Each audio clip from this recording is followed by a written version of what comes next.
Bueno, está el doctor Eiravedian con nosotros. ¿Cómo le va, doctor? Buen día. ¿Qué tal? ¿Cómo están ustedes? Muy bien, muy bien. Hola, doctor.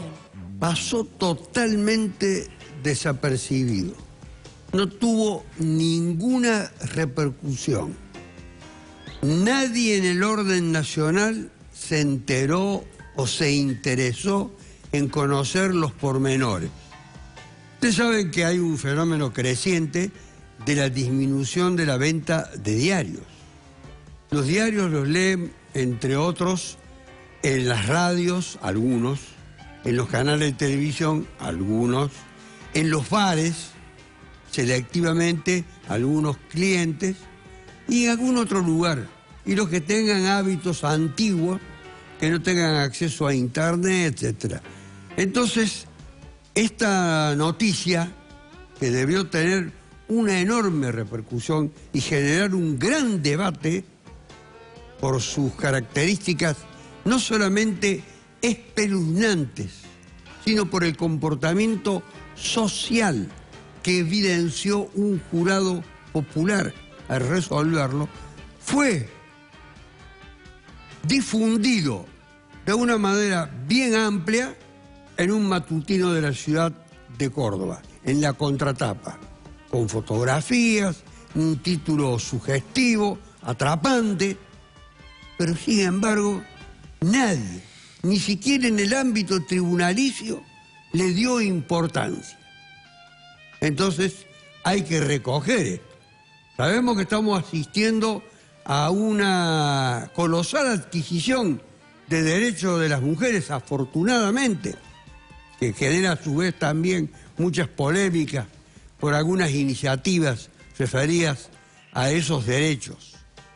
Hay toda una época de despertar de una conciencia solidaria con las mujeres.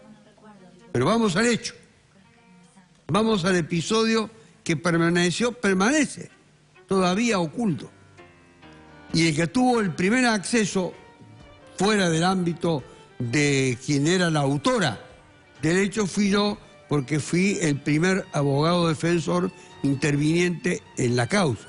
Y luego, por la impaciencia de esta persona involucrada en el hecho, más la de sus familiares, porque las condiciones en las que uno desempeña la función de abogado son muy estresantes y siempre hay una demanda, una exigencia, un requerimiento por parte de los familiares y de la propia persona, hombre o mujer encausada, pidiéndole que se defina, aunque haya de por medio una muerte. El título lo decía todo. Estranguló a su esposo. Lo enterró en la propia casa. Lo denunció por desaparecido o por haber hecho abandono del hogar y que no tenía conocimiento absolutamente de dónde o dónde podía encontrarse. Esta historia así resumida involucraba a una mujer de más de 50 años de edad, casada con un oficial penitenciario retirado en el Valle de Punilla. Santa María de Punilla. En Santa María de Punilla, efectivamente. Es uno de los grandes lectores de diarios. La Vaca Potenza puede ser considerado el más consumado lector de diarios de Córdoba, de todos los diarios, todas las informaciones. Además podía disputar las cuestiones internacionales con otro periodista muy consagrado en Córdoba. Pero voy a dejar de lado el humor porque esto es muy trágico. Lo cierto es que el fiscal Bertones, que es de Cosquín, que es un tipo muy agudo, muy observador, muy atento, con el cual tengo algunas diferencias, pero es lógico por el desempeño de las funciones, no se creyó lo del abandono y empezó a trabajar en otra dirección y finalmente llegaron a descubrir que efectivamente había un pozo construido en la casa. La mujer tenía capacidad para desempeñarse como albañil en la actividad de los albañiles. Así es. Y había hecho un trabajo perfecto. Y ahí había enterrado el cuerpo de su esposo. Yo hablé con ella en aquella oportunidad para tener un retrato fidedigno de lo que había sucedido, porque el hecho era irrefutable. Era imposible decir lo contrario. El marido estaba ahí, muerto. Claro. Y muerto de la manera en que lo dije al comienzo, por asfixia por estrangulamiento. Estaba, obviamente, en el momento en que eso se produjo, anestesiado. Luego enterrado y finalmente la otra parte para decir que había desaparecido. El hecho en los anales... Le hizo un sendero, Claro, un sendero como... el hecho para en decir, los anales criminológicos en Córdoba no tiene antecedentes con esta trama. Voy a hacer una pregunta, una afirmación de ruptura ya, y para no ocuparme más del tema. Si este hecho hubiese sido cometido por un hombre, todavía le están pegando en la cárcel. Además de la prisión perpetua que se hubiera recibido, seguro. Y además de otras vejaciones, además de pegarle, el pegar es un concepto muy ambiguo. Pero no es un hombre, es una mujer la autora. Y entonces entra esto que dije, que es la adquisición de derechos de las mujeres. Y las mujeres no deben tolerar que sus compañeros, novios, amantes, esposos, etcétera, la sometan a ningún tipo de violencia. La mujer había efectuado presentaciones en la policía diciendo que sus compañeros, esposo legal, la golpeaban. Bien. ¿Quién la juzga? El fiscal, por supuesto, la acusó de homicidio agravado por el vínculo. Pena para este delito, prisión perpetua. Segundo, después otros tribunales intervinientes confirmaron eso. Yo le sugería a la familia que contrataran, que requirieran los servicios del asesor letrado, del defensor oficial, para que tuviese un manejo más oficial, entre comillas, del tema. Era mejor que estuviese en manos de un mismo representante del Estado, que es, en definitiva, el defensor oficial. Y el defensor oficial, evidentemente, no se lo puede estar apurando porque tiene mucho trabajo. Y él tiene un tiempo que dispone para cada causa. Concreto. Se eleva a la Cámara del Crimen de Cruz del Eje y se convoca, como corresponde, por la naturaleza de derecho, a un jurado popular, que estaba integrado por mujeres y por hombres.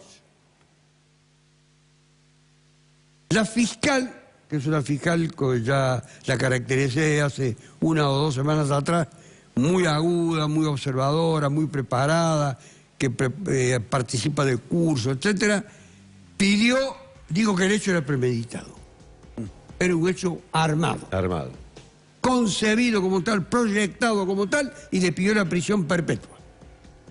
Pero, advirtiendo que había un clima, observadora, la mujer al fin, de sus coterráneos, de los miembros del jurado, etcétera, que si había alguna circunstancia que podía atenuar este crimen que había ejecutado la mujer, pedía la pena de 12 años de prisión con una figura atenuada.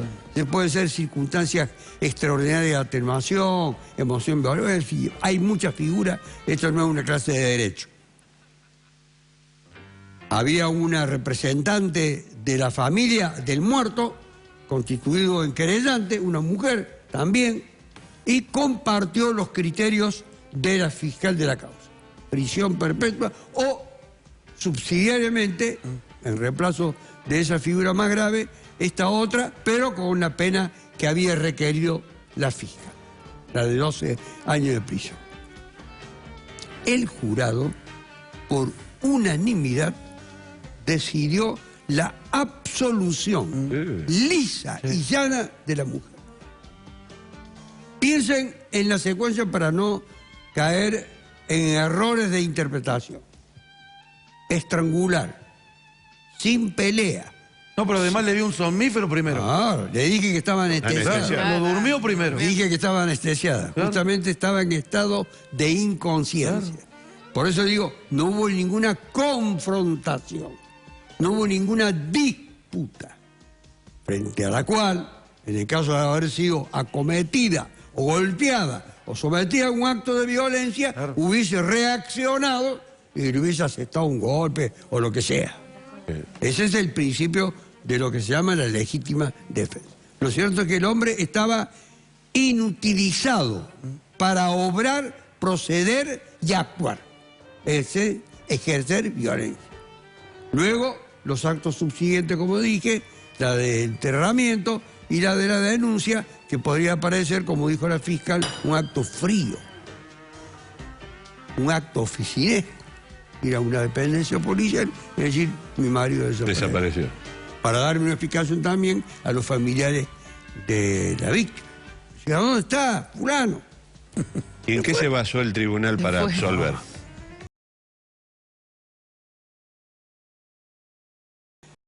La información dice que fue un acto de legítima defensa.